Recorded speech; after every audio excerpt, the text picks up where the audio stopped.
when people get mad at him, when at least in the way he phrases it, when he says that women are property, if you kind of read the Bible, that they kind of seem to be positioning women as property for men. Now, here's what I'm saying. I've always said, give me the rules, I rock with it. I don't give a fuck what it is. We could denounce Andrew Tate, but let's denounce some of the stuff that's going on in the Bible too.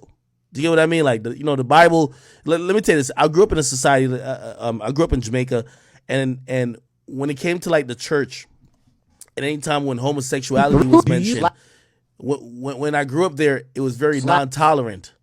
It was very non-tolerant of just homosexuality. Basically it was almost preached. I won't say necessarily in the church, but it was almost like accepted that homosexuals should almost die. That was the mantra at that time, and it was backed up by, I forgot the actual Bible verse, but it was Leviticus something, which basically said if a man lays with another man, he deserved to die. That's in the Bible. Like, this is all in the Bible. It's not like people just kind of just came to be like, we just hate whatever. We're fucking reading like this book, and this book is like old as dirt, and everybody's going with it. And some societies be like, I think we should evolve beyond it. And in some societies, like the ones that are poorer, like places like Jamaica, is like, bro, all we got is the Bible. The Lord saved us from everything. We're not about to defy the junk. That's what it is. So it's like, again, we have to acknowledge some of the historical maybe the historical biases that some people that have these opinions have. Because when I hear Andrew Tate with this, I don't think that's an original opinion he's spewing. I think that's an opinion that comes from religion, if you ask me. Now, okay, what's my personal opinion? Do I think women are property? No, clearly not. I don't think women are property. I think we live in a time now where everything has changed. There's a time that women were viewed as property, like even in American history. But this is one of the reasons why a nigga like me don't even believe in marriage the way how people believe in it. You know what I mean? A big part of marriage historically was because women was almost seen as property being transferred between men, which means a father could transfer it onto to the future spouse. That's how it was almost like a transaction, and the marriage was the fucking that was almost the contract, and that was the legality part of it. That's not the case anymore. You know what I mean? I think we've just grown to evolve to realize that women ain't property. And because of that, it's that's why I then in turn say, why the fuck are we getting married then? You know what I mean? Marriage is for when you could actually have, people like Andrew Tate and a lot of these dudes who are in this red pill space, not saying that Andrew Tate is because they're still trying to live on this traditional realm of traditional values that they believe women and men should live under. That's over. Chivalry is dead. Half of the stuff is that used to exist that we had systems in place for is dead. So why would you still continue some of these things and act like we haven't changed from this traditional aspect? And I just think marriage is one of them. So that's why I really don't give two fucks about marriage. You know what I mean? I think women have been brainwashed to believe that because marriage is a status symbol, they need to have the legalities of it just because that's the only thing that makes it happen. I'm like, no. If I got with a chick and a chick wants to get married because she wants to stun on her friends, yeah, we could do a ceremony with no fucking paperwork. Okay, I give you a big ass ring on your finger. We have a big ass party. You invite all the bitches. That's what chicks want to do. We invite all the bitches you want to stun on. You stun on all of them, and then there's no paperwork. I don't want the government in my shit. You get what I mean? We're in a new age, Yeah. Anyway, let me keep going through this. Slap, slap, grab, choke, shut up, bitch, sex. Slap, slap, grab, choke, shut up, bitch, sex. I have no idea what this is about. I'm gonna just skip it. I have no idea. It seems like I can't take context from this. Slap, slap, grab, blah, blah, blah. I can't tell if he's in some BDSM shit. I can't tell if he's into rough sex, or I can't tell if he's abusive. I can't tell. I got to see the longer clip, so I just won't comment on it. Videos of Andrew Tate been viewed billion times. Blah, blah, blah, blah, blah. Jesus Christ.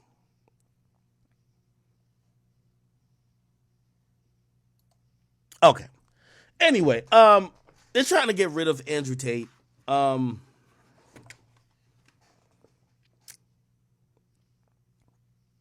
Do I think it's gonna work? No. I think we gotta have some balance. And I've always said, when trying to attain balance, we oftentimes indulge in extremes. Like a lot of these motherfuckers who be like extremists, they like say they're radical Muslims, right? Them motherfuckers, they always start off by saying, yo, no, like, yo, I feel like we're disenfranchised. I feel like, yo, we're being hated for no reason.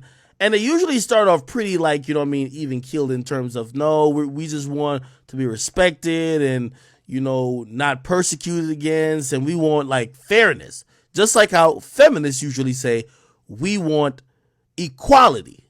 But usually what happens down the line is that really nobody wants real equality. Niggas want superiority. You feel me? So them radical Muslims is like, man, yo, okay, man, fuck them niggas, man. Like, we about to show them niggas, okay? Just like the feminists these days, feminists don't want no fucking equality. They're like, man, fuck them niggas, man. Women are the best. That's just what it is. You get me? And I think that's just what happens all over the place. And I think even with the red pill shit, sometimes I be warning you about some of y'all about this red pill shit. It's like, bruh, yo, if niggas is teaching y'all that women are just fucking innately evil, like, them niggas are losers. Just facts. You get me? And if women are just telling you just completely be a bitch, them women are just trying to just violate you and just like take advantage of you. It's kind of in the middle. Like, people don't want to admit that life is kind of in the middle. One of the things I could definitely say, and I don't know if this goes to Andrew Tate, but it might. I've said this about this whole red pill space. Bro, these are a bunch of fucking nerds who literally finally made some money, and now they're now preaching this whole thing that, yo, because we're rich and we could, and by the way, this applies to me too, because nigga, the bitches that want me now would never want me if I was broke. That's a fact. Bro, I admit it. But here's the thing, some of these niggas, they're mad about it. Like, they're not even at the point of accepting it and just realizing that's what it is. They're trying to preach a message to dudes who, put it like this, the possibility or the probability that y'all will become as financially well off as me is very low. Bro, it's not a lot of people who are going to be millionaires and multimillionaires. You know what I mean? And that's the only thing I think is a little bit dangerous, because put it like this, whether it's for Andrew Tate or anybody else, bro, nigga, if you're showing off a Bugatti, like, yo, some of these niggas won't even own a fucking Mercedes in their lifetime. Okay? They're not even gonna own a Maserati. They're not even gonna own a G-Wagon, nigga. And that's some shit that's cost still under $250,000. You're showing off a $5 million car, like, nigga, that's unrealistic. So I always say to the dudes who listen to some of this stuff by these dudes, is like, yo, if I was telling you how I could operate with either women or operate with, you know, I don't know, like say I'm like, yo, when I show up to a club, niggas do this. And if I'm giving you advice on how to get in a club, right? Because that's how they treat me now, knowing that there's a 1% chance that you'll get to the position that I'm at, that you could get treated the same, why would you ever want to listen to that? I think some people take that, some people are upset at women and they take that too far. That's my only thing I've ever said. That's why this high value male shit has always just been innately bullshit. Because y'all, like, I hear dudes be like, well, a high value man will be able to share a bunch of girls will be able to share you. No, you fucking idiot. You're a fucking engineer making $89,000. There's nobody about to share you because you make a lot of money. You get what I mean? Like, bro, like, now granted, if you're Diddy, bro, like, look at these girls over Diddy. Like, that's Diddy. Now, granted, I ain't gonna lie, there's gonna be some exceptions, some nigga who, like, you know, I don't know, maybe girls think he's attractive or he's slanging good dick in the hood and some bitches are fighting over him. Maybe that's the case. But I'm just trying to tell you, like, this whole high value male type of stuff, if you're not in the 7-digit type of wave, bro, these girls ain't finna share you unless you're dealing with bums.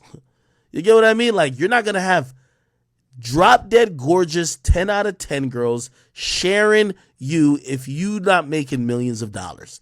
And y'all are watching this thinking that, oh, this guy who I like, Andrew Tate or so-and-so, that's how they treat women because they're in that position. I should take this education and I should think I could do it at a certain point. No. So, you know what I mean? Most of y'all are delusional. You know what I mean? And that's just reality of it. Somebody said, did he what? Somebody said, I'm stating the obvious. No, I'm not stating the obvious. You know these dudes, like, oh, by the way, and I guess this is what I was trying to get to. For all of the, by the way, I told y'all, Andrew Tate was the answer. And he was the next up, the heir apparent to Kevin Samuels. He's the biggest, most popular person, even though I don't think he considers himself in whatever, red pill or whatever. I don't even know if Kevin Samuels did. He's the guy that's kind of like, he's like the voice of men. Okay? But here's the point. What's going to happen and what's happening right now recently is that the pendulum is swinging back again. And it's swinging back even quicker than we thought. Because all these dudes, they're getting exposed. I'm watching all of them. They can't even articulate a point. You know why they can't articulate a point? It's not realistic. I was watching some shit. This nigga is just stuttering. He don't know what's going on.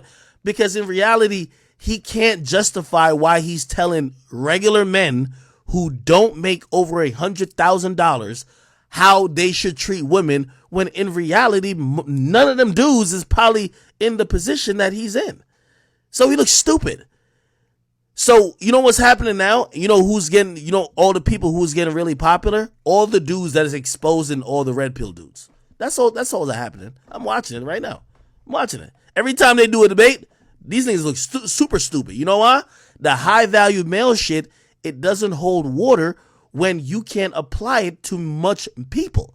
When they have to admit that what their whole philosophy is based on such a tiny subset of the possibility of the population, it goes into, so that's not generalities then. You're not talking about regular men. You're not talking about most men. You're not talking about the large majority of men. You're talking about the 0.5% of men, which your audience most likely won't never be, which maybe you are, but it's dangerous that nobody else should believe this bullshit because now you sending them on a dummy mission. And that's what we're realizing, okay? Like, you know, I'm watching all these conversations happen. I'm like, hey, that's what it is. It's kind of true.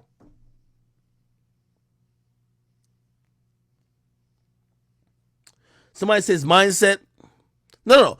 The mindset part is great. The mindset part is great.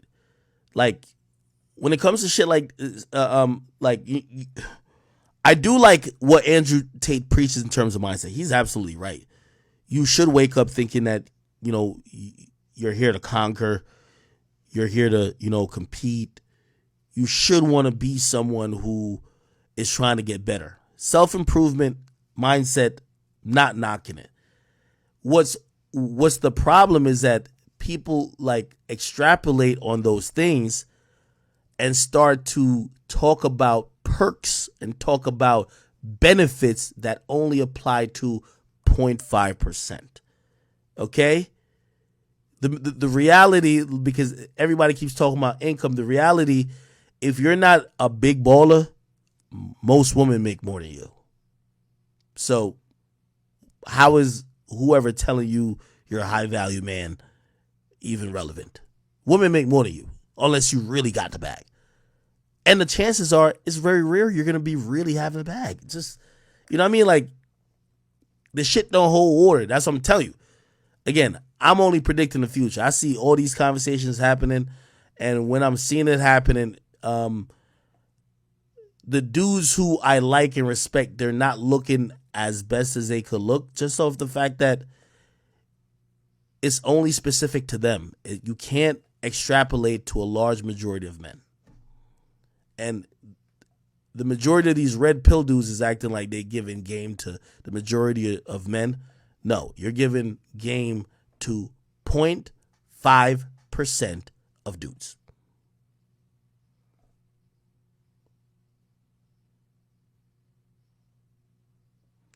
Y'all don't got to believe me. I'm just trying to tell y'all. This is, and by the way, this is why, as I said, the pendulum